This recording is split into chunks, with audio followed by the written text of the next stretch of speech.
മലയാളത്തിൽ ഒട്ടേറെ super hit ചിത്രങ്ങൾ നിർമ്മിച്ച ബാനറായ ഗുഡ്വിൽ എന്റർടൈൻമെന്റ്സ് ജയസൂര്യയെ നായകനാക്കി ഒരുക്കുന്ന ഏറ്റവും പുതിയ ചിത്രമായ ഓപ്പറേഷൻ ത്രാളിന്റെ ടൈറ്റിൽ പുറത്ത്. മലയാളത്തിന്റെ പ്രിയ താരം മോഹൻലാലിന്റെ സോഷ്യൽ മീഡിയ പേജുകളിലൂടെയാണ് ടൈറ്റിൽ പുറത്തിറക്കിയിരിക്കുന്നത്.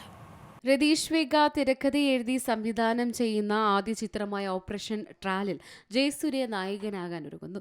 ചിത്രത്തിന്റെ ടൈറ്റിൽ അനൗൺസ്മെന്റ് ടീസറിനൊപ്പം നിർമ്മാതാക്കളാണ് ഇക്കാര്യം പ്രഖ്യാപിച്ചത്. ഗുഡ്വിൽ എന്റർടൈൻമെന്റ്സിന്റെ ബാനറിൽ ജോബി ജോർജ് തടത്തിൽ നിർമ്മിച്ച ഈ ചിത്രം ക്രിസ്മസ് റിലീസായി ഡിസംബറിൽ തിയേറ്ററുകളിൽ റിലീസ് ചെയ്യും. നടൻ മോഹൻലാലിന്റെ സോഷ്യൽ മീഡിയ പേജുകളിലൂടെയാണ് ടൈറ്റിൽ പുറത്തിറക്കിയത്. സംഗീത സംവിധായകൻ രതീഷ് വേഗ രചനി സംവിധാനം നിർവഹിക്കുന്നു എന്ന പ്രത്യേകതയാണ് ചിത്രത്തിലുള്ളത്. Cocktail, beautiful, run baby run തുടങ്ങിയ ചിത്രങ്ങളുടെ സംഗീത സംവിധായകനാണ് രതീഷ്. ജമ്മു കാശ്മീരിലെ ട്രാലിൽ ഇന്ത്യൻ സൈന്യവും തീവ്രവാദികളും തമ്മിലുള്ള ഒരു പ്രധാന ഏറ്റുമുട്ടലിനെ കേന്ദ്രീകരിച്ചാണ് ചിത്രമൊരുക്കുന്നത്. ജമ്മു, പുൽവാമ, ലഡാക്ക്, ഉത്തരാഖണ്ഡ്, നൈനിറ്റാൽ, ഡെറാഡൂൺ, കാശ്മീർ, ഡൽഹി, കൊച്ചി, കോയമ്പത്തൂർ, മലപ്പുറം, പൊന്നാനി, പാലക്കാട് തുടങ്ങിയ നിരവധി സ്ഥലങ്ങളിലാണ് ഷൂട്ടിംഗ് നടക്കുക. ചിത്രം മലയാളം, തമിഴ്, തെലുങ്ക്, കന്നഡ, ഹിന്ദി എന്നീ 5 ഭാഷകളിലായി വേൾഡ് വൈഡ് റിലീസിനായാണ് ഒരുങ്ങുന്നത്.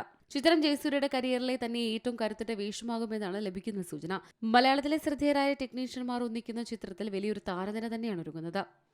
Entertainment desk, C Malayalam news.